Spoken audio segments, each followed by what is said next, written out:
उस पहले प्रकाश के प्रकट होने से पहले, जिसने अंधकार को चीर दिया। अल्लाहू अकबर की पुकार मक्का की छतों से गूंजने से पहले वहां केवल सन्नाटा था। यह सन्नाटा शांति का नहीं बल्कि निराशा का था। यह सन्नाटा उन दफनाई गई बेटियों की चीखों, मूर्तियों की खनक, बुराइयों में डूबे पुरुषों की शराबी हंसी और एक ऐसे घर की ओर बढ़ते युद्ध हाथियों की गर्जना से भरा था जिसे एक ईश्वर के लिए बनाया गया था, लेकिन अब सैकड़ों झूठे देवताओं से घिरा हुआ था। यह अरब था, यह अज्ञानता का युग था, और इसी अराजकता, भ्रष्टाचार और क्रूरता की गहराई से अल्लाह एक कौम को उठाएगा, एक लोगों को शुद्ध करेगा और एक ऐसे पैगंबर को भेजेगा जिसकी रोशनी पूरी दुनिया को रोशन कर देगी। आज हम पूर्व इस्लामी अरब के हृदय में यात्रा करते हैं, उस भूमि में जहां मानवता लगभग अपने उद्देश्य को भूल चुकी थी, जहां सत्य रेत और पाप के नीचे दबा हुआ था और जहां मानवता के लिए अंतिम रहमत जन्म लेने वाली थी। इस्लाम के आगमन से पहले न केवल अरब बल्कि पूरी दुनिया नैतिक पतन, सांस्कृतिक पतन और आध्यात्मिक अंधकार में डूबी हुई थी। अहले किताब यानी यहूदी और ईसाई अपनी किताबों में बदलाव कर चुके थे और अल्लाह के कानूनों की जगह अपनी इच्छाओं के अनुसार बनाए गए इंसानी सिद्धांतों को रख दिया था।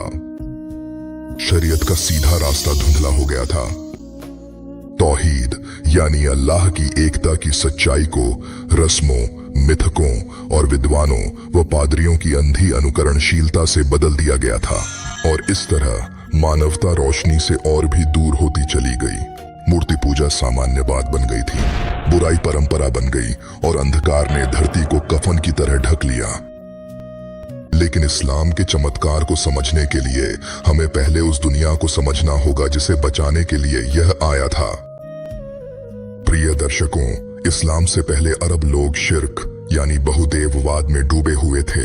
वे मानते थे कि मूर्तियां अल्लाह की प्रतिद्वंद्वी नहीं हैं, बल्कि उसके पास पहुंचने के लिए सिफारिश करने वाले और माध्यम हैं।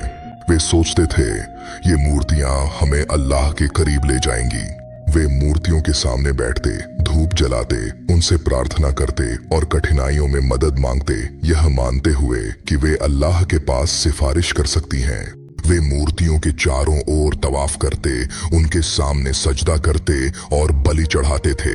जानवरों की बलि मूर्तियों के वेदियों पर या उनके नाम पर दी जाती थी, जो इस्लाम में दोनों ही हराम हैं। वे अपनी फसल और मवेशियों का कुछ हिस्सा मूर्तियों के लिए अलग रखते थे, जबकि दावा करते थे कि कुछ हिस्सा अल्लाह के लिए है, लेकिन वे जो हिस्सा अल्लाह के लिए था उसे मूर्तियों को दे देते थे। कभी भी इसका उल्टा नहीं करते थे। वे बहीरा, साइबा, वसीला और हाम की प्रथा का पालन करते थे।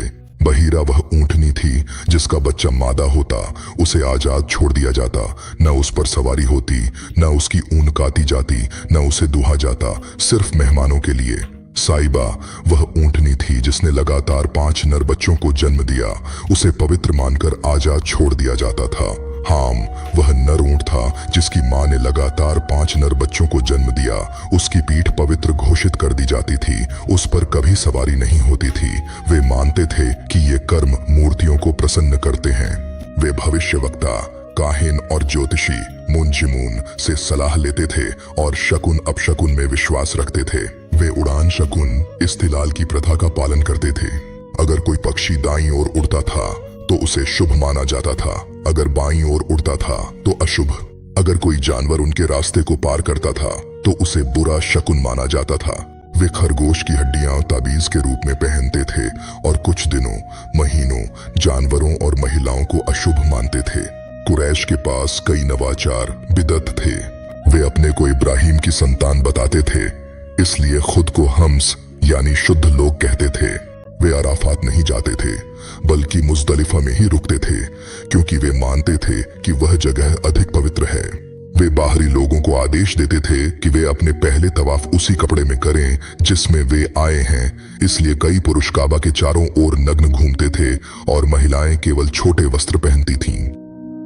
अल्लाह ने इसे सूरह अल आराफ 7:30 में ठीक किया। ऐ आदम की संतान, हर मस्जिद में अपनी शोभा, अच्छे वस्त्र धारण करो। उनका धर्म शिर्क, अंधविश्वास और अज्ञानता था। लेकिन मक्का के बाहर अन्य धर्म भी जड़ें जमा चुके थे। यहूदी धर्म तब उभरा जब यहूदी बाबुल और अस्सूर से भागकर आए। वे खैबर, यथरिब, मदीना और फदक में बस गए, जहां उन्होंने किले और समुदाय बनाए। इस्लाम के समय तक प्रमुख यहूदी कबीलों में बनु किन्हुका, बनु नजीर, बनु कुरैजा, बनु मुस्तलिक और बनु कैला शामिल थे। ईसाई धर्म अबिसीनिया और रोमन विजयों के माध्यम से फैला। 340 ईस्वी में अबिसीनियनों ने यमन पर शासन किया और मिशनरियों ने प्रचार किया। एक धर्मपरायण व्यक्ति नजरान आया और लोगों ने ईसाई धर्म अपना लिया। ज़ोरोएस्ट्रियनिज्म, माजूसिया, फारस से इराक, बहरीन और खाड़ी तट तक फैल गया। यहाँ तक कि यमन में भी कुछ लोगों ने इसे अपना लिया।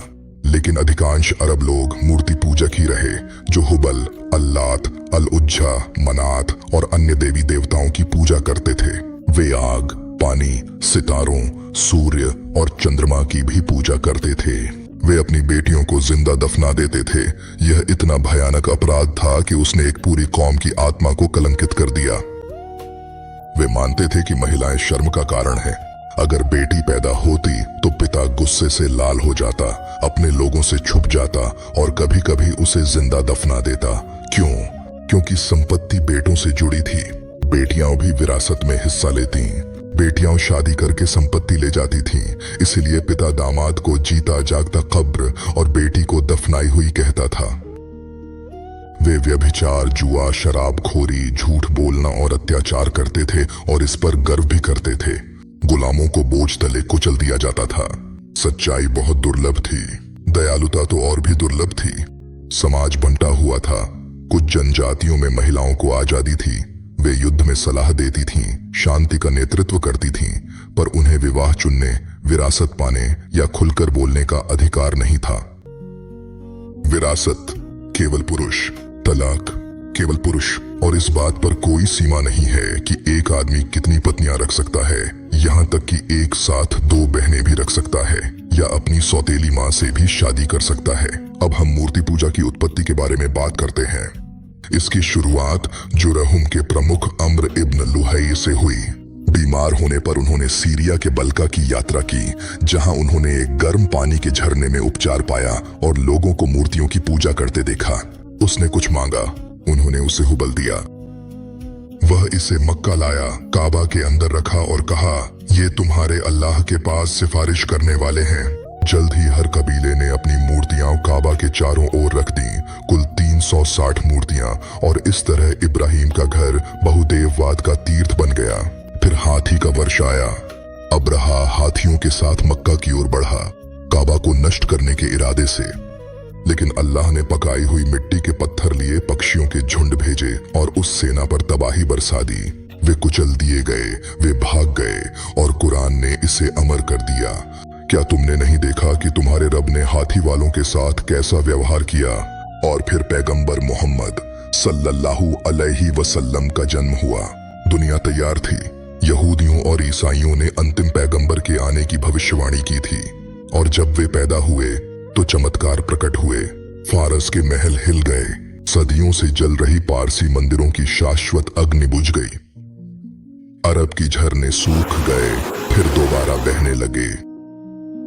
काबा की मूर्तियां अपने चेहरों के बल गिर पड़ी। आसमान खुशियों से झूम उठा। अब्दुल मुत्तलिब खुशी से झूमते हुए नवजात शिशु को काबा ले गए और घोषणा की, इसका नाम मोहम्मद है, प्रशंसित। किसी ने भी इससे पहले यह नाम नहीं सुना था। अब्दुल मुत्तलिब ने कहा, सारी सृष्टि उनकी प्रशंसा करेगी और क़यामत के दिन तक, जब तक अल्लाह का नाम ऊंचा रहेगा, उनका नाम भी वैसे ही ऊंचा रहेगा। प्रिय दर्शकों, इस्लाम से पहले दुनिया मूल्यों का कब्रिस्तान थी। मानव गरिमा दफन हो चुकी थी। सच को चुप करा दिया गया था, दया को भुला दिया गया था। लेकिन जाहिलियत यानी अज्ञानता के युग की गहराइयों से अल्लाह ने एक रोशनी को उठाया। ना किसी सेना के जरिए, ना किसी सल्तनत के जरिए, बल्कि एक इंसान के जरिए।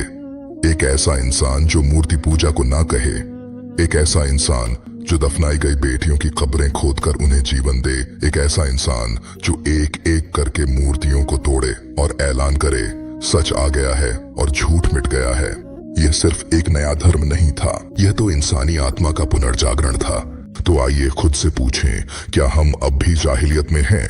क्या हम आधुनिक मूर्तियों, धन, शोहरत, ताकत और इच्छाओं की पूजा करते हैं?